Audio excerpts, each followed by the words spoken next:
Hello, everyone. Welcome. We're going to give it a minute or two and let people trickle in, but thank you for coming today. Nalini and I are very excited to have you. Very excited to be here. Oh, yeah. Nalini, I can't believe we only met like 3 months ago because we both go to so many conferences a year, but yeah, here we it's are. funny how that happens. Different circles, I guess, right? Yes, different circles. Conferences are large. Yes. I'm going to, I always do this and I feel tacky doing it, but it's kind of fun. I'm going to put in where I'm tuning in from. So feel free to enter the chat and let us know where you're tuning in from. Awesome. I am in Orem, Utah. I am in Virginia, kind of close to DC. So I live a little outside. Our offices are in DC proper. Oh, perfect. And I'm actually home. And you're home. We're home. We're not at conferences. How nice is that? Somehow we're not at a conference until next week. And then I'll be at a conference. Great. What are you going to next? What are you going to next?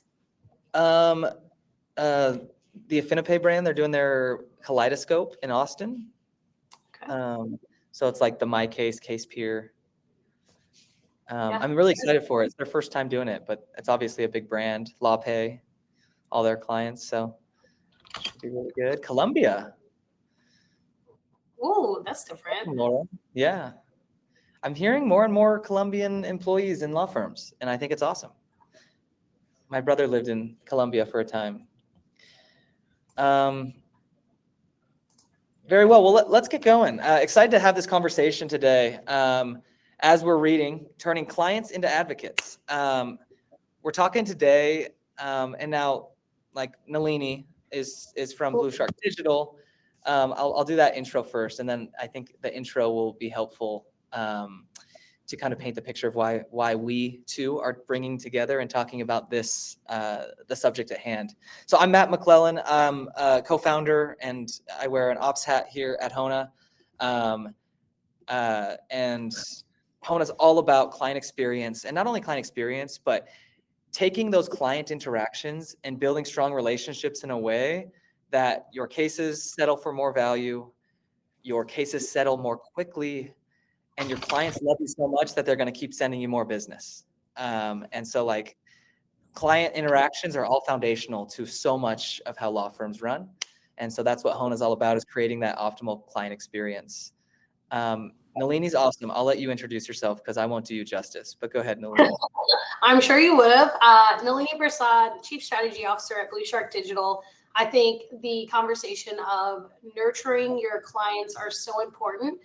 My company, BluShark Digital, that I'm with, we basically are bringing you those leads and those clients, right? And then it's how they get treated and how they view your brand as to if they're going to become your advocates and they're going to send you more leads. So you can spend all the money you want in marketing, but if you're not doing this piece, if you're not nurturing things, and if you're not tracking all of those dollars spent, it's not going to help you. You're not going to see that ROI, and it's almost meaningless. You're throwing spaghetti at the wall, right? So I think the conversation we're having today affects so many pieces of your law firm. I'm very excited to dig into that.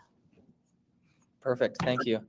Couple high level view of what we're going to talk about: why client advocates matter, the client journey, strategies to create advocates. We got a little case study with one of our clients we did, and then just key takeaways. And then we want lots of questions. Feel free to post questions into the chat or into the question feature in your bottom right throughout. Like, we'll get to those for sure. And if you're like me, you're going to forget it if you don't type it right when you think it. So if you have questions, please, that we want this to be, we want you to leave this having like action items of how you can make your practice better.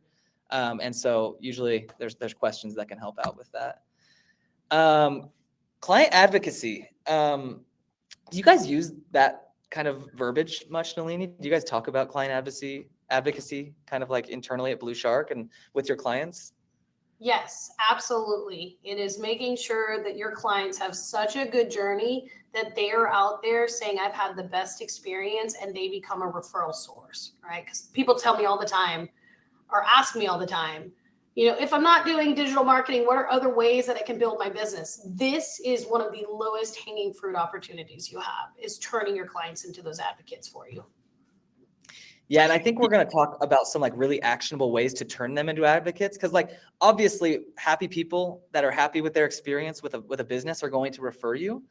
But there's more actionable items you can take beyond just like hoping they refer you business. There are very good key strategies that you can layer in alongside giving them a great experience, because that's crucial. If you don't give them that great experience, even if you ask them to refer you, they're not going to, because they don't want to send their friends to something they didn't have a great experience with. I will say, like, from a client acquisition cost, which we should all be very on top of knowing how much it costs us to bring in new clients. I think it's super important that we understand that these you can't really put a price on a client referral unless you're like doing a specific campaign for client referrals, but there are very, very efficient ways to bring in business. But it's one of the lesser things you can control from your seat as far as making sure it happens. But we'll talk a little bit more kind of about those key things. But of course, it's very important. The client journey. So I like to think of interactions with a client, and the experience they're having with you is not just like, hey, here's the 18-month personal injury process or immigration process, or I don't know, the mix. I'd actually be curious. Throw in the chat the practice area you guys are tuning in with. That way, maybe I can speak a little bit more about different practice area examples. But the client journey is not just like it's a long process, right? You've got this initial contact, you've got the intake process. A lot of firms are really, really good at intake because we want to get signed clients.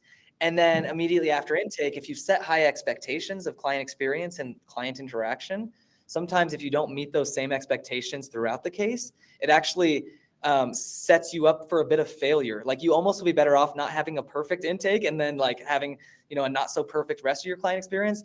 But if you're giving a really good experience on the intake front and then fall short on the rest of the case, that's where they start thinking, did I choose the right law firm? They seem so great at first. Now it doesn't seem like they're all that great.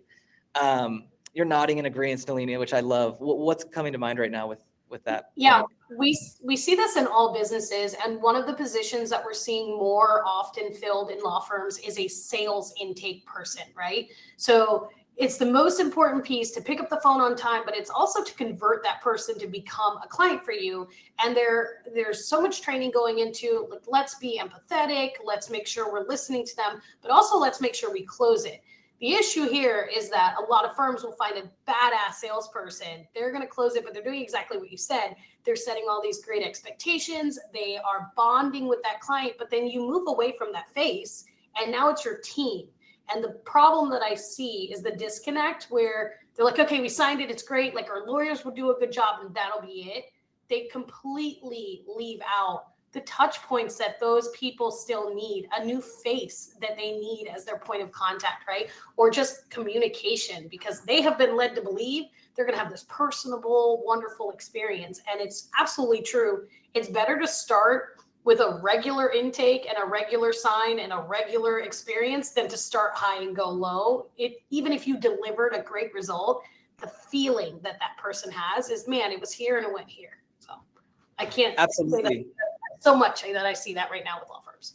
Yeah, unfortunately, you could be setting yourself up for failure, like for a bad client experience or bad reviews if you are so good up front and not so great on the latter half. I was speaking with a client maybe 6 months ago. They were like looking at Hona as a good option for like client experience and client communication throughout the case. And they said that they implemented exactly what you talked about, Nalini, like a really amazing sales funnel process about a year earlier. So we're talking 18 months ago. And what they did is they invested very heavily. Their conversion rates went way up as far as like, lead conversion rates and bringing people in the door. They were signing more cases than ever. And they were like, this is amazing. But guess what else happened? Their attrition rates went up because they had set those really high expectations. Like, when we got into the nitty gritty of it, it was literally just that. They had set poor expectations, like, here's how we interact with our clients. And then when they didn't interact with them post-signature that way, it actually caused some attrition issues because you aren't meeting their expectations. And expectations for the client journey are they're not comparing you. Like, we all know, like, a personal injury claimant is not hiring an attorney every year to do a different personal injury case. Like, it's a once, twice in a lifetime type thing. They're not actually comparing you to your competitors in most cases. They're comparing you to other businesses they interact with once they're signed with you. They're comparing you to the Ubers. They're comparing you to Amazon, and they're comparing you to these like large corporations that have invested very heavily in client experience and client. And so therefore, they only are comparing you to your competitors if they happen to call 3 firms to potentially hire. Then they're obviously going to compare apples to apples and see who they're having a better experience with. But post-signature, they're just comparing you to other businesses they work with. And their expectations. And even that, they're only comparing, right, the intake process, because in most cases, the higher percentage of our clients hopefully are only using a lawyer one time in their life, right? That they haven't gone through this a million times. So absolutely, to what you're saying, 100%, that they're thinking about how they want to be treated at the highest level. Exactly. Anyways, hopefully you got a good takeaway from that. Like, you could be actually hurting yourself if your intake is so much better than your client experience post-signature. I almost say a thing there too is the chicken and the egg, where people are always like, should I get my intake together or should I start marketing, right? And I think this is the same thing with chicken and the egg. Do I get my intake together, or do I make sure that my foundation, my operations, my client journey experience is there? And I know you can go both ways. I know you need to drum up some business before you can hire intake. But I always say, if you're going to spend for real and you're trying to take your firm to the next level, right? You're not just starting out. You want to go to the next level. I say, please get your intake in order, because once those leads hit, I need you to convert them, right? Or else you're going to tell me, well, I got leads, but I don't have cases.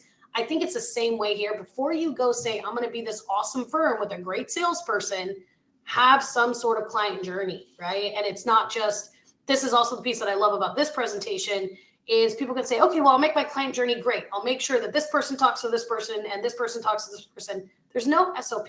There's no process. There's no, hey, is there really a right way or wrong way? But you guys at Hona have really figured out, like, here's step 1, here's step 2, make sure you're doing this 5 times.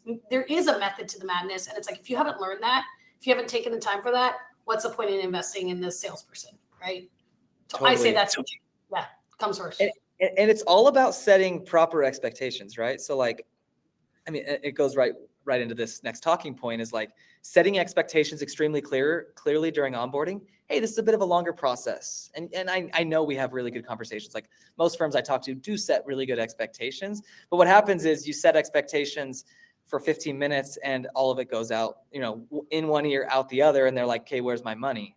Or, okay, when am I going to get this visa? Or, okay, when am I going to resolve whatever it is I'm hiring you to resolve?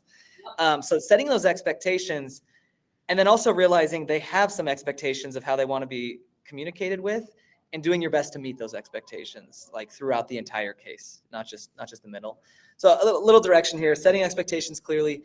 In the mid case, you want to be frequent and proactive communication. There's a lot of solutions out there. I'm obviously a little biased. I think ours is pretty cool, but like, at the end of the day, have a process in place that can give them frequent, proactive communication. Now, frequency changes based on where they're at in the client journey as well, right? Like, if they're in a longer, more like onerous, like waiting game, maybe you have a demand out, or maybe you're in that negotiation phase, like that might need to be a little bit more frequent than when you're drafting the demand or something like that, or building the case and getting all the medical records and all that stuff. Like, they might not need it as much then, but like, there's different levels of like when a client is more anxious about what's going on in their case, and when you're negotiating for a dollar amount that they might be getting, or when like it's at the later stages of an immigration case or something like that, the frequency should actually change. So like, take a look at your client journey holistically and think through like, okay, maybe we need to be a little bit more proactive at certain parts, and then using the right technology, i.e. your case management software, a platform like Hona, texting platforms, like use those to like meet that kind of ideal cadence that you and your team think is best. Always happy to talk about ideal cadences too, because I've spent too much of my life thinking about how your clients want to be interacted with, because that's all I do. That's the piece that I was kind of mentioning, right? Is that a law firm owner and a lawyer is focusing on their part. And even if their operations person is doing that, they have an example of one. You have all these studies that say this might be the right way, this might be the right amount of times to ask somebody, this might be the right point. And that is where I think that's just not common knowledge to a law firm owner, right? And that's where it would be awesome if there was like some sort of one pager or something there too, just to give them that, where they're not having to reinvent. Totally. Exactly. What the clients are used to, and this is kind of obvious. I mentioned all those big corporations. What they're used to is getting information when they want it. And even more so now with like ChatGPT, like you don't even have to scroll through your Google search to go find the right answer now. It's just like it aggregates a really good answer if they ask it. And so more like their expectations are getting more and more like when I want information, I should get information. And if they don't have a resource at 10 o'clock at night while they're watching Netflix on the couch, eating their ice cream to like know where their case is at and to self-serve, there's some anxiety there. They're going to call you the next morning.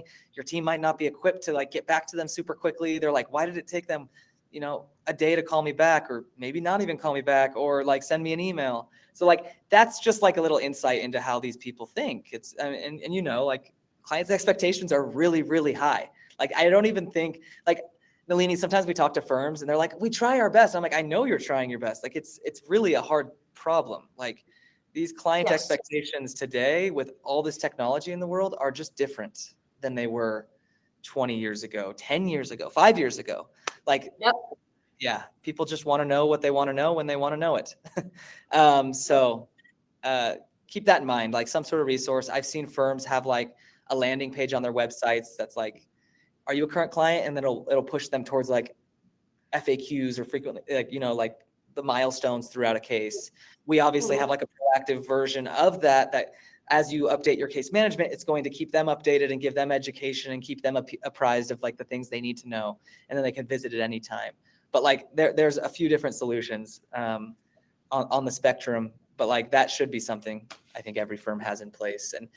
And I know like a lot of you might be like, yeah, we've got our welcome packet that goes through all the process that we send them in an email. And it's like, at the end of the day, emails just aren't really read that much, and they're not going to go search their email when they have a question necessarily. So anyways, long monologue of passion. Nalini, curious if anything's coming to mind or you want to call anything out kind of about the touch points. No, so I think what's really important here too is that you said your clients might get anxious, right? And being proactive is taking the wind out of their sails. So they are waiting for those results. I think where you have here with the milestones of celebrating your wins and building your trust is really important, because the more you get in front of them, the less time they have to sit there and spiral. And as you mentioned, like it's much easier to spiral and want that information, but just, I know people are like, well, I don't need to touch base with them that much. No, if you touch base with them first, they will not come to you concerned, right? If you feed them one nugget, they might not ask about the other 4 things they were thinking about because they heard about one nugget. You don't even have to give them information overload. You can spread out that information. But I really, truly stress to people that if you can have the conversation first, you literally just took away 5 pain points they might have brought to you tomorrow, right? So I love that. The proactivity here is not just looking smart, giving education. It's also taking away any kind of anxiety, as you said, anticipation that they may have. They're not anxious anymore with anything. They're cool. They're sitting there. They're not bothering you. Totally. And you're also educating them as to how you're going to communicate with them, right? That in that expectation setting, it's like, hey, by the way, this is a longer process. Like this could take, our average settlement is X. We anticipate yours taking at least this much amount of time. Like setting those expectations isn't a bad thing. Like they're not going to get hung up on it if you set it properly. And then beyond that, if you're communicating with them proactively, in their mind, it's like, oh, I don't need to reach out because I know this firm. If anything has changed, they've been great at reaching out to me. And so the reason people call in, the reason people email in is A, they got a question that they want to answer. That's going to happen no matter what sometimes. Like if they have a question, sometimes they're going to reach out. But the other main reason in majority of the cases they're reaching out is because they don't think you're going to reach out first. And they think the only way to get the information is if they reach out. They haven't heard silence, right? They haven't heard. So there must be something. And they just don't have trust that they will hear as soon as you guys, like they think that something's progressed, even though it hasn't in most cases. We call those sort of touch points non-update updates, where it's just like, hey, by the way, you're still in the demand phase of your case, meaning we're acquiring your medical records and we're building a demand where we're going to demand the insurance company a certain amount of money. This takes a while because we're dealing with third parties that need to get us information before we can move forward. Nothing you need to do right now. We'll be in touch if there's anything we need from you. Like a little thing like that didn't actually update them. It just told them like, by the way, we're still thinking about you. We're still on top of it. You don't need to reach out. You don't need to worry. We'll be in touch as soon as you do. What else is important there is that could apply to any of your clients, right? You didn't put any specifics in there about the case.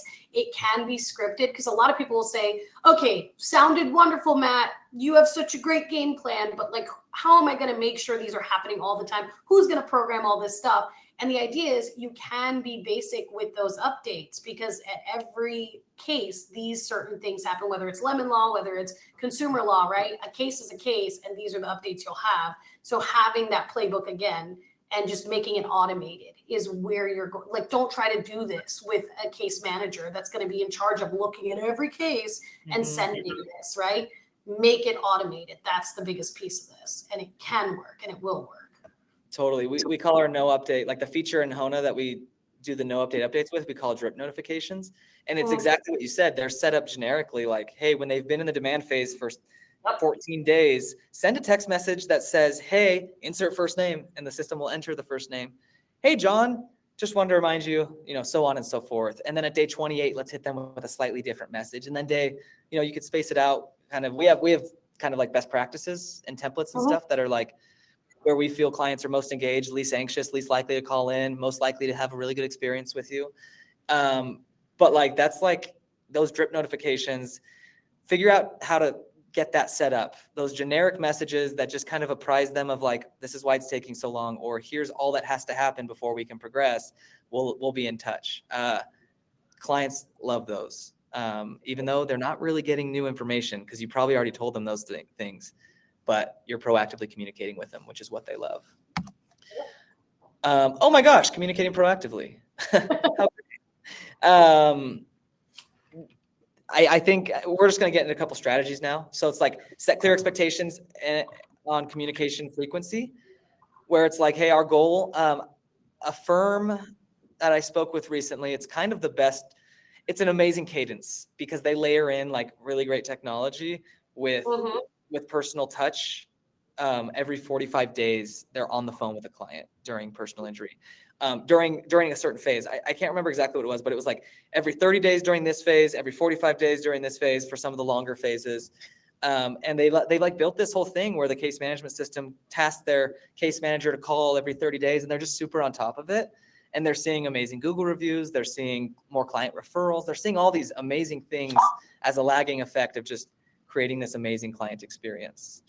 I often say if you're relying on tech alone to provide a great client experience, you're not providing the best client experience. The best client experience is lots of tech that makes it so you don't need a million people to handle your cases, but then layering in the right amount of empathetic and like some manual processes, and that's phone calls oftentimes. Like those two paired together is really where those best client experiences are built. I actually had a question here which speaks to that. Like, how do you leverage the tech and the human? So I think one of the issues that a lot of people see is you're getting a question from an existing client and maybe they're calling in and they're talking to the receptionist, but they're asking a legal question.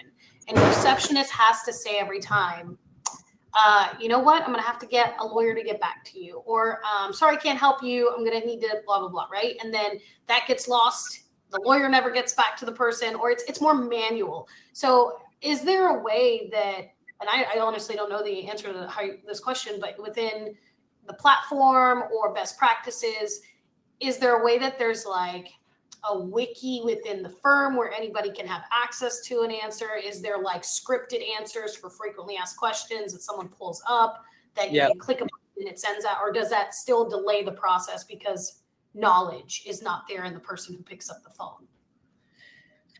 Yeah, I think so. The best client experience I've seen is exactly that. Like there's a wiki.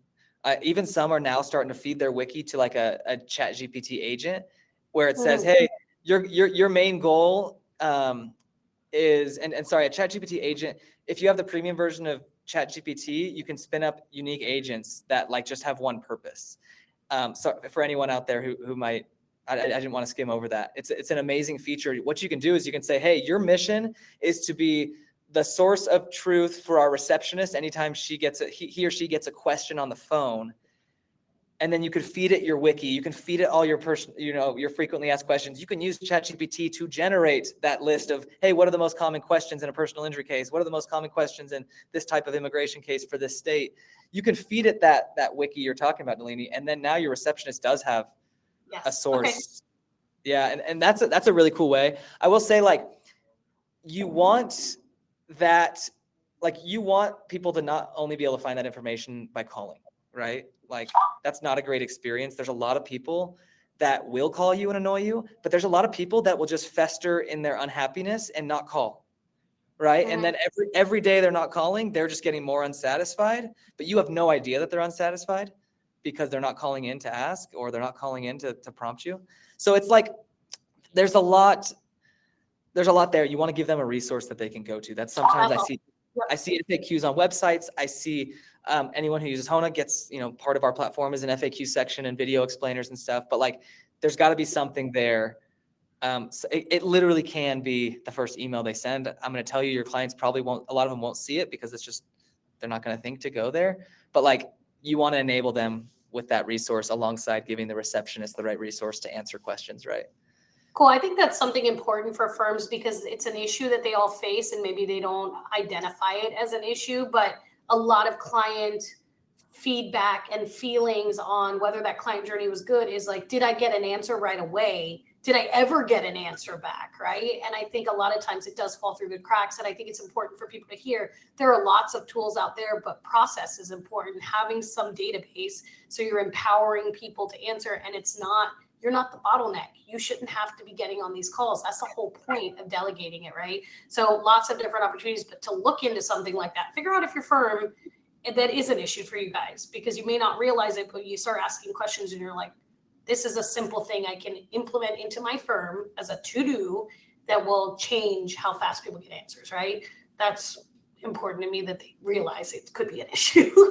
Totally. And inevitably, no matter how great you are, you're going to get clients emailing, calling, texting in, asking questions, asking for updates. Yep. So have a really good standing operating procedure for getting back to people quickly, right? Yep. Like, there's very few businesses in the world right now that people aren't getting an hour response from. Like, it just doesn't happen anymore. And so even like within 24-hour guidance this is giving you here, that's a long time for the average consumer. They're just not used to that in other businesses they interact with. And unfortunately, the other businesses they interact with have set their expectations really high. So have the right processes in place. Maybe that's your receptionist has a 15-minute block every hour to get back to anything that they need to get back to, or whatever that needs to look like. I've seen that done. I've seen the attorney is like, okay, at noon and 5, depending on their size, depending on your staff, like, get that procedure right, just so you are getting back to people really quickly. A 36-hour response might not feel too bad on your end because you're busy and because you have so much going on. But for a client who's anxious, for a client who's lost wages, for a client who's hurt, 36 hours is a long time to wait for what they think should be a simple question. Yeah, you asked for the practice areas in the chat, and I was waiting to see if there was one, but there's a criminal lawyer watching, and I think that one of all, like, they're potentially going to jail, to prison, right? There's like real shit on the line here. They are calling, I think, if you look at data points, like, they're calling upset, angry, pushing for answers probably more frequently than anyone else. I know there's, plaintiffs are injured. They're going to doctors. They're trying to figure out what's going on with their case. Are these things going to be covered? But specifically tying it all in, these people are on you. They're writing you. If you get in front of them, something that's said earlier, then they are like, oh, he is updating me, even if they're updates, not updates, right? I feel like I know what's going on. I don't need to call and pester every time. And when we talk about advocacy, and if that person really has a good experience with you, criminals, like criminal clients, right, in theory, know other people that might be in trouble later. And that is one of those biggest ones where you win them over, you win their circle over. And so that is, I know for criminal lawyers, one of their biggest sources of referrals are like case signs are from their clients, other clients, right? So that's an interesting one. I bet he'd have some good stories of client. and sometimes too, the other piece there is, you can do this, but how do you address someone if they're just constantly on you? Is there like, Can you do more cadence? Can you change how often? I know you have best practices. This is how often, but if there's someone that you know this client's going to be needy, is there a way to adjust that in Hona or even like in the best practices of how often you touch somebody?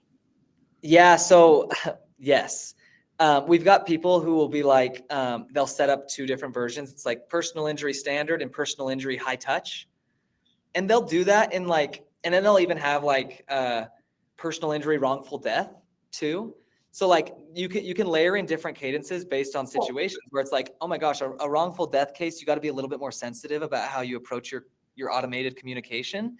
Yeah. Versus like a high touch. It's like, hey, during intake, we decided this person's going to be a high touch. They're anxious.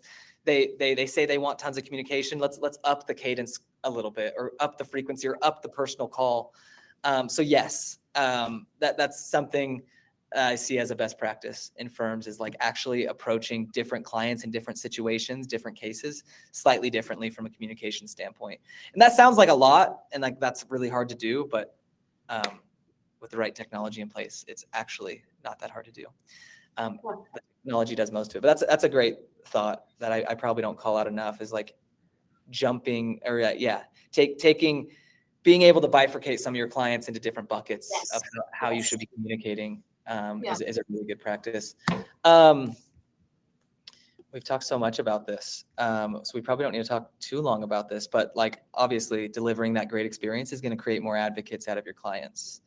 Under promise, over deliver. That's okay to be like, hey, I've seen this take as long as 2 months. And then, now you are like, okay, we got it done in a month, and they're happy about it. Right. So like, that's a good, and that's not like, I think a lot of people's perception is like, oh, under promise, over deliver. Maybe there's some dishonesty in there. It's like, no, like the example I just gave is like, it's truthful. It's like, this could take a really long time. We're going to do our best to get it done as quick as possible. It could take up to 2 months or whatever. You want to set expectations properly, but like you want them to be properly set in worst case scenario, so that when you have a better outcome, it comes quicker. It comes more quickly. And I'm sure people, sometimes you overpromise and underdeliver, and that's never fun. So building like your communication strategy and how your team talks to clients, you can build in like an undertone of underpromise and overdeliver that just creates such a great client experience, because you're always meeting expectations of what you've set, right? It's much better than the opposite, which like you want to tell them it's going to be fast and easy, right? Like, that's the salesperson on the front end of intake. It's like, oh, with us, we get the highest settlements in the quickest amount of time, da, da, da, da, da. That can sometimes set you up for failure because you're over promising and maybe under delivering. I think this is a good point to bring up too, which is the client journey starts, and we said this kind of at your conference, but it doesn't start when they first talk to somebody in intake at your firm. You may think that. Their first interaction with you is what they have seen online about you or why they chose to call you, right? So if you have generated that from the internet, they go to your website and you have all, just like what you said, Matt, you have all these wonderful settlements and results, verdicts, or things that you've done, your accolades. You've already set the tone, right? So if you're going to have a website that is beautiful, modern, says you're the best at what you do, when they get on the phone, that's a second touch point. It needs to match, right? And then it needs to match on the consumer journey. So it's also, you are creating that brand from when they see it on your site, quite frankly, right? Or when they meet you on the golf course, or when they met you at the bar, whatever it is. I think you also have to figure out how to align everything from that first touch point and not think about intake as the very first. That's just a piece where people don't think about that. They're like, well, why would they expect all that? Because you put it out there, right? Yeah. The client journey, depending on your practice area, never ends. Like estates, wills, and trusts, like our clients that do that, like they're using us post when they finished updating a will, because guess what? That will is probably going to need updating next year. And so like the right client journey is setting up the right cadence for, A to Z. And Z could never be like hit. You might always be in like the STU phase of the alphabet, because Z's just always like, depending on your practice area, criminals like to commit crimes sometimes. And so like that criminal, that criminal defense client journey might be treated a little bit different than personal injury. That's a little bit more transactional. You'll probably work with them once, but you want to deliver a great experience where they refer more business. So like, think about the uniqueness. I see like Tabitha, you call that consumer law. We got a couple personal injury folks, lemon law. Think about it. Like lemon law, hopefully they don't buy a lemon more than once, but they might. But like, think about how that slightly changes how you should communicate after a case closes with your clients. It might be about acquiring more business through those close of case like communications, but it also could be, you know, in a different practice area, a way to get more business in the future, or a way to facilitate business in slower times, right? Where you could be sending out. I see that with some wills, estates, and trust clients. They'll like send out like a spring or like a winter, like in the dull times of like, hey, you know, you don't want to call out that business is slow right now, but like at the end of the day, facilitating maybe more business in at a slow time than at other times. Okay, let's move forward. This is, I think, the one people aren't thinking about the most. And that's like actually asking for the feedback and asking for referrals. Now, like how often is it going to happen, Nalini, where you're like, hey, do you happen to know anyone else who got in a car accident and needs an attorney? Like, that's like probably like the odds of them saying, yes, my friend got in an accident yesterday, but it keeps it top of mind. Like, oh yeah, next time I do run into somebody that needs a personal injury attorney, I know exactly who to send them to, because I had a great experience and because they've asked for it and it's top of mind for them. Yep. So feedback. One other thing I want to talk about here is, I know Nalini knows what a net promoter score is, but a net promoter score is something we all have filled out those surveys. It's that simple question that says, it's a 1 through 10. How likely are you to refer a friend or colleague to Amazon, or refer a friend or colleague to big city law firm, or whatever it is? That question is called the net promoter score survey. Now, the reason it's so generic is because it's meant to get a temperature check of like an aggregate of how all the people that interact with your business feel about your business. And so I think this is super important. And like, obviously we have something in our tech to get net promoter scores out. The reason those are important is because it allows you to get temperature checks throughout the case. Like our average client probably sends out 3 net promoter score surveys over the course of a case. And what's great about that is like, if someone's having a not so great experience, you can actually get ahead of it before they go to leave a final review at the end of their case, or when they're done working with you. So like, you can actually get ahead of it. And we have people who have like escalation procedures where it's like, hey, if we ever see a 1 through 5 net promoter score survey come in, we're calling that person within 24 hours to hopefully clear the air. And it's the attorney calling them. And that just creates like the ability to get ahead of things that might not be such great situations that you wouldn't know about otherwise. And so, so layer in these ways. There's other products. I know like Podium has the ability where you can send out text surveys where they can respond with like, an 8, and then you can ask follow-up questions based on how they responded. We've got stuff like that too. But there's these like, the ability to get ahead of that is actually how you ensure the higher results down the road. Like if they said I was unhappy and then they called me and they cleared up some air of why it's taking so long, and it realized it wasn't their fault that it's taking so long, like that's a much different experience than just waiting till the end where you hear, oh yeah, you guys were terrible communicating. I didn't really say much because I'm not one to be a bother. But anyways, proactive feedback, trying to receive feedback and then improving yourself because of that is a big piece of this. Yep. Sorry, Nalini, went on long. Any thoughts on like the asking for feedback and referral side of things? No, I think on the review side, I might point out one quick thing is when you're, I don't know how many of you are probably spending on some sort of marketing budget, right? Whether that's an in-house marketing coordinator or an agency or something, or you're just spending money going out and referral marketing yourself. All of those dollars spent, right? If you're doing digital, the goal is, BluShark's goal is to get you into that local 3-pack. Somebody sits on their couch, says, I need a DUI lawyer, I need a consumer lawyer, I need a personal injury lawyer, that Google says, hey, how many people actually do this? Who's really good? That's right next to the person sitting on their couch, right? Shows you the 3 results, and then there's a click to call button, right? That's your conversion. In order for somebody to want to call you, though, you're sitting there next to two other firms, right? It's an option of three. What's one of the first things they're looking at? The review star rating and the review count, right? So the number of reviews. If you are there with 42 reviews and the two competitors have over 100 reviews, likely you're not getting that first call. They're going to go with who has more reviews. They're going to click the call button. If they don't take the case, then they're going to call the second. They're going to call you. That has to do with quality of the calls you're going to get, quality of the cases you potentially can sign, but it also just has to do with call volume. So if you're spending money on digital marketing, the goal is to get you to rank. You have to get those reviews up in order to convert. And this is all here. It starts with the consumer journey, making sure it's a tight ship, and having all of those happy people leave you reviews so that you can convert more out of your marketing dollar spent, right? The other thing is intake. So a lot of people will say, well, my competitor has so many reviews, and they're not a volume firm. How do they have so many reviews, right? One of the things is it doesn't have to be a client you've signed that has gone all the way through and you've gotten a result for.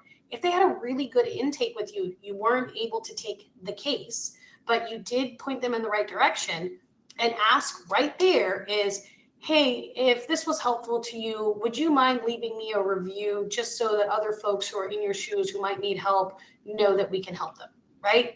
That's how you can leverage those reviews too. So asking for the reviews at almost any stage when you know that the temperature is good, by doing all these milestones that Matt's talking about, you're celebrating a win. Maybe now's the time to ask for that review, right? So thinking about that, it all comes full circle for you generating more cases as well. That's great feedback. And I think something that maybe I've learned more recently, and it makes sense to me now that I think about it, but I didn't really think about it this way. But you mentioned like someone searches a personal injury law firm near me, they're going to see 10 different ones all at once, right?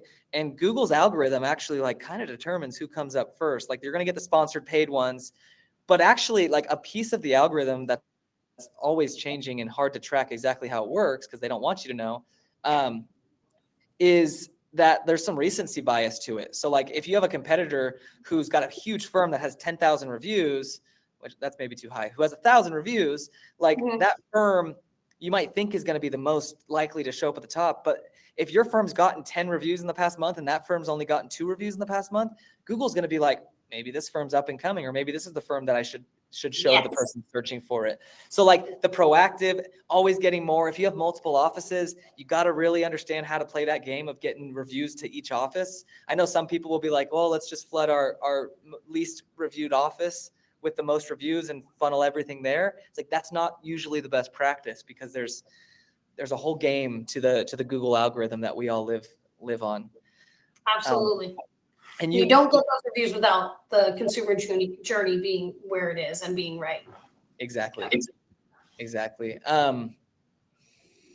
Cool. And another point I wanted to make on asking for feedback. I've seen like a spectrum of how firms handle this. One of which, and this is, some people don't like this, some people do, is you incentivize your case managers and you say, hey, any review on a case that you're like assigned to that gets a 5-star Google review, you know, $20 added to your paycheck or gift card or whatever it is that you want to incentivize them with.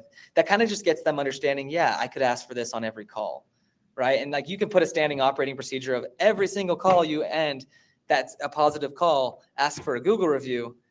And some might, some won't. It's a little awkward maybe. They don't feel right about it. But if there's like a background incentive or even a quota, which quotas can be hard too because you just don't always know. But like figure out a way to incentivize that and to get your team bought into getting more Google reviews, because right now it could just be you and your marketing team that want more Google reviews and your case managers are like, whatever. Yes. An important note on there, incentivizing your employees. Okay, they're not leaving the review. Putting in writing and or doing this in real life, incentivizing someone to leave you a review for money, a gift card, not okay. We'll get in trouble. Google has spent a lot of time since last August to now creating new filters and ways to understand if it's a spammy review. Is this a fake review? They're no longer showing those reviews. They're trapping them. They have ways to punish you where they can say, okay, for a week, you're not allowed to get new reviews. Or there's this new one that says this this business is engaging in spammy review tactics. How terrible does that look? That's front and center on a lawyer's profile, right? Yes. So just careful with that. Absolutely run the competitions in-house. I see people do really well with that, incentivizing their employees, but don't take that incentivization to the direct user. Just as a disclaimer there. That's great. We had a firm that kind of rolled out Hona, and they did a initial like Google approach because they opened a new office, and they got 57 5-star reviews in a month, and their goal was 50. The firm's goal was 50 that month, and they got 57, and they saw their lead flow, especially in that geographic where that office was close to, it almost doubled the month after that 57 reviews because Google's like, oh my gosh, this is the premier personal injury firm, and so there are ways to with more surety come up higher on that list. And a lot of it does have to do with Google seeing that you're getting frequent, high quality reviews to your Google My Business profile. Yep. The ways that people grow is by, if you're crushing your current market, then you have to go replicate that in a new market, right? It means a whole new Google Business Profile review, or Google Business Profile means you need a whole new set of reviews. But at the end of the day, you don't just decide where you're going to do that. You think about the strategy of where that new office should be. And then it is. I have all sorts of case studies showing if you open an office and you don't get those reviews and you don't have it's really engagement with your profile, it's going to take you longer to rank and to get calls and cases signed. However, firms that I have who can just crush reviews within 3 to 4 months, they're ranking and they're getting calls. So that review count is so important for the engagement, for the actual conversion piece. 100% growing anyway with digital. Absolutely. Man, I can tell we're passionate about this because it's been 47 minutes of talking about this. This is awesome. There's so much to unpack. Stay engaged after the case. I think I touched on this enough, but like, don't underestimate what that could mean.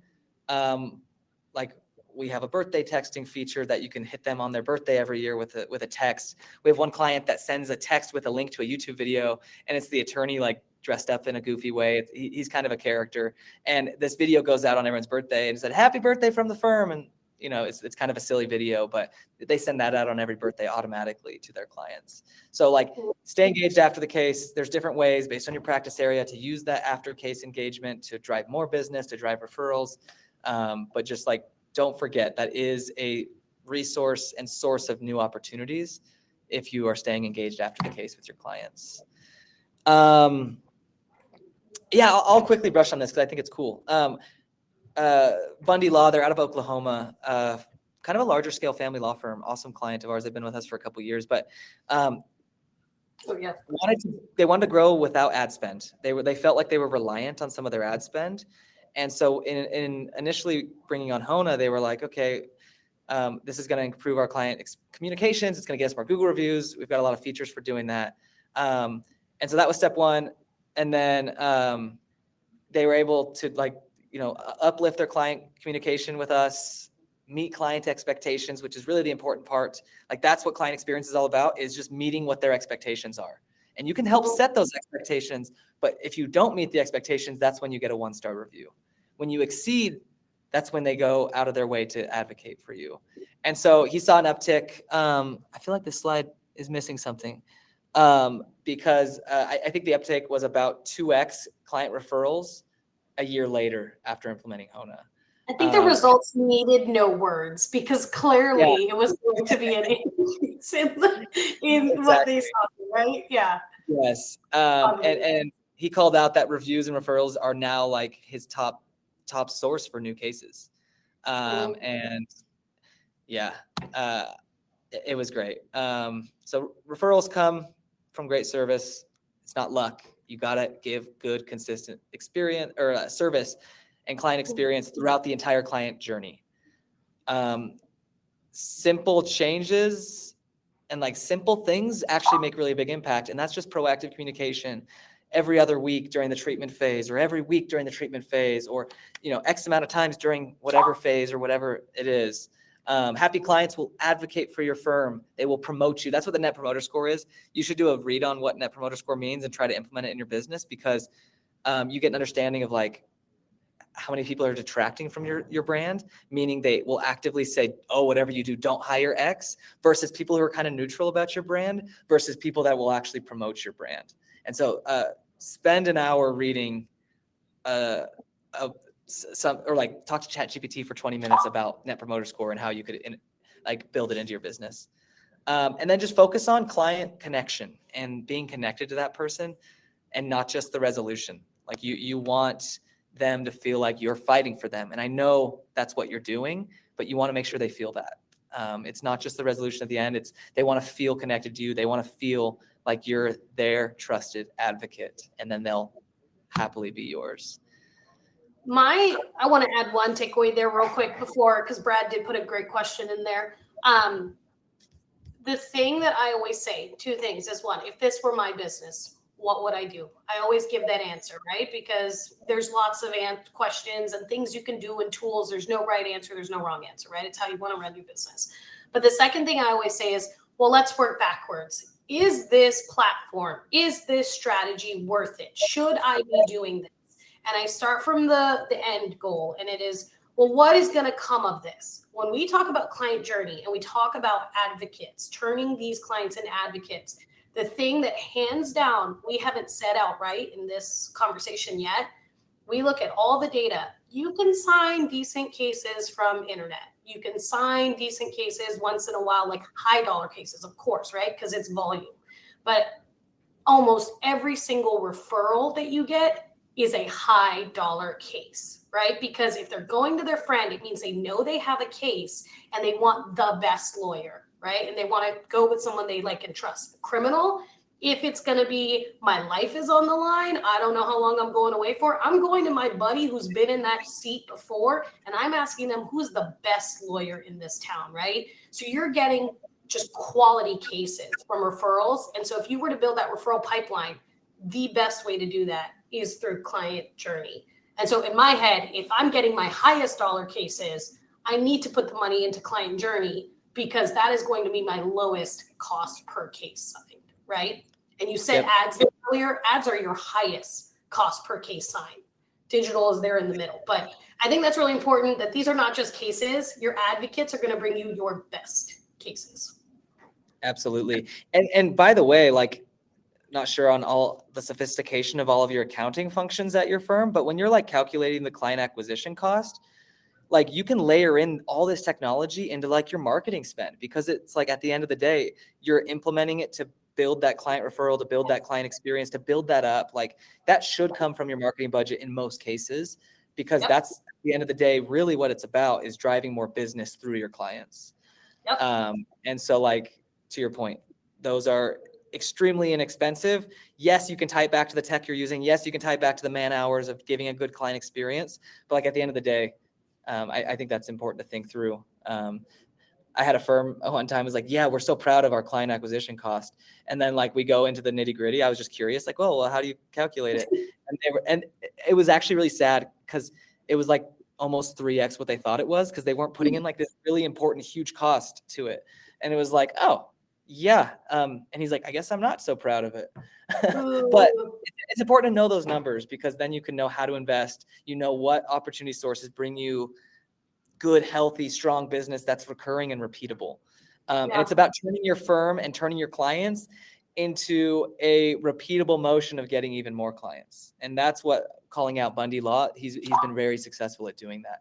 And then it just compounds on itself. More of Google reviews, more happy clients. And then now it's like you're a very clear winner in your geographic territory, because like you're just, everything's working right and working together like a perfect orchestra. I'm gonna drop one little nugget, and then I can read out Brad's question to you, because I think you'd probably be good at answering that one. The other thing is ChatGPT is a very big thing, and we're like, okay, well, we'll generate cases on Google, but there's this whole new world where people are going to ChatGPT saying, who's the best criminal lawyer in X city? Who's the best PI lawyer in X city? And if you look at it, one of the biggest sections is, what have consumers said about you? They're pulling from Yelp, from Google Business Profile. They're looking at reviews, and they're pulling the reviews in there so that consumers can choose based on that. So if we're talking about client journey and reviews, here's a whole nother platform and the future with ChatGPT where that's what matters, right? Well, Nalini, I think it's like there's ChatGPT, which is obviously like a massive company. People are using it every single day. But now when you Google things, it's their AI summary. And of course they're going to pull from it. And so like Yep. even in Google, in everything people are searching, it's going to start aggregating a lot of different sources. And like, I think it's a better consumer experience, but you need to make sure you're planning for that with how you get reviews and where you're putting your time and effort. Yeah, let's start with Brad's question. And then if you got questions, guys, please just throw them in the chat. We got a couple minutes left, and we talked at you a lot and would love to drive as much value from this conversation as possible. So being tech forward, I'm going to throw this question at you first. With the new AI agents that can interact with clients, have you seen firms using the tech to answer calls after hours? So answering services that are AI. Not sure I would use this during our work hours, but he feels like it's coming. So thoughts on that? And then I have one little thing. Yeah, I mean, funny enough, 3 months ago, we launched an AI product that answers phone calls after hours. So I don't know if that's a loaded question, Brad. I appreciate it if it is. But yes, the technology here is absolutely incredible. And it's growing really, really, really fast. And most industries in the country are leaning into it for client support. So exactly your point, Brad. Our initial iteration is kind of on the intake side and qualifying a potential lead and doing actions with it after hours, like setting up a consultation or other things like that. But we're layering in the ability for it to answer and actually because that's the issue is if like an AI, you got to give it the right data so it knows how to handle a client question. Yep. Yeah. And so that's something we have a lot of amazing data because like our platform's built in a way to know where clients are at throughout their client journey and know the frequently asked questions at each stage of the journey. Like we're very well positioned for exactly what you're talking about, Brad, but it's a really interesting problem that the technology needs to solve wherein it's not going to be annoying to interact with. It needs to be helpful. And so that's what we're working on right now is making sure it's a good client experience and not just, because like currently I think what's better is if you call in after hours, an automatic text goes out and say, "Hey, looks like you caught us after hours. Click on this link to read our frequently asked questions." If our system recognizes it as a current client, right? So like we're building some of that technology right now, and the voice AI is definitely growing super, super fast. It's already amazing at intake, but like the client support is definitely interesting. Yeah, the one thing I was going to add is I speak at about 30 legal conferences, so I'm at quite a few. And one of my favorite things to do is actually walk the exhibit hall and look at the new technology that's out, right? This is the geek in me trying to figure it out. I get feedback. We have over 300 clients that are always telling us what's working, what's not, so that I can give a really decent answer on like, I want a case management system. What's good for that or this or that, right? And I have seen more and more of these AI answering services that are popping up. I will say really vet them because yours makes sense. It's learned all the things already, right? But there's some people who are building this from scratch with no learned system. It sounds kind of funky. There's data that shows people are still hanging up on it, but it is getting better. I think it's going to be the future. And the big piece here, takeaways from the digital piece, your Google business profile, if it says 24/7 open, you have a better chance of ranking because after hours, if someone Googles at 6, it won't show you if your business closes at 5. So you do need some sort of after hour service. That's a pro tip. Do it. If you're not doing it, so important. You're leaving money on the table. Totally. Thanks, Brad. Yeah, definitely. I think there was either a poll that went out or if you find us at Hona.com, you can just go request a demo and we'll tell you all about it. It's amazing. When my engineering team started building it like a year ago, I was like, but the technology is seriously changing so quickly. It's incredible. Like every week I call it on my way home from work quite often. Not because I'm lonely, but because obviously I'm one of our co-founders and think it's important to play around with our technology. And like every week it's getting better and better and better and learning from mistakes, learning the right things to say so that people don't hang up, calling out. And one of the big takeaways was like, you actually shouldn't be trying to convince a client that you're a real human. Like if the AI is doing that, they're going to hang up as soon as they 30 seconds in, they're gonna be like, okay, wait, I thought this was a human. This is not, hang up. But if it calls out like, hey, I'm an artificial intelligence. My goal is to help you do X, Y, and Z. And I can be very helpful with that. Or and it'll actually call out a shortcoming or call out that what it's really good at. And that's the setting expectations of this isn't a human. We're okay with that, but I can help you still. Yeah, so it typically says my goal is to have a quick conversation of what we could help you out with. and then get you connected to someone on our team as quickly as possible. And it's like, oh, okay, great. It's going to be pretty quick. They just want to, you know, it's helping out, or it's after hours. I'm here to help you after hours because the team can't get to it. But what I can do is, if it makes sense, or if you have a case that makes sense with our firm, we can set up a consultation with someone on our team. So cool stuff. I saw someone typing and no question. I think your name was Hallie. So if you've got a question, please let us know. It told me you were typing. Oh, there you are. You called her out. I was not going to. Sorry, Hallie. I would hate for it to be 90%. Yeah, she was nervous to ask a question. There are no dumb questions. Yeah, but I would hate. Oh, I just answered it. Very good. I would hate for you to be 90% done with your question and be thinking about how to phrase the last thing, and then we're like, "Hey, bye, everyone." Yeah. Cool. Just want to call this out. For all those that attended this, we want to give a special discount. So if you want to go look at Hona, I recommend looking at it because I called out so many different ways to like in general, Nalini and I both were talking about so many different things to create a better client experience and to talk to your clients and communicate with them on a client journey.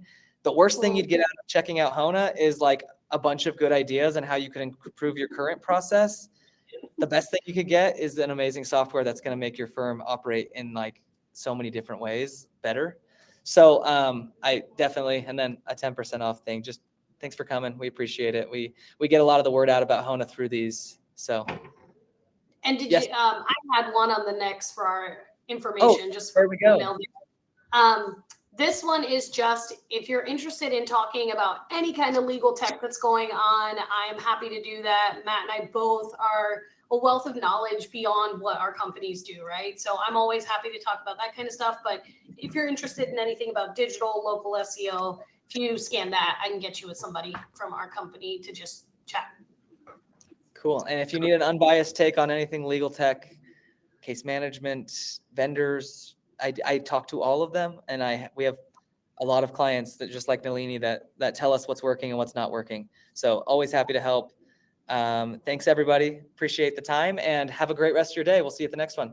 Thanks, Nalini. Thank you for having me. Of course. Bye.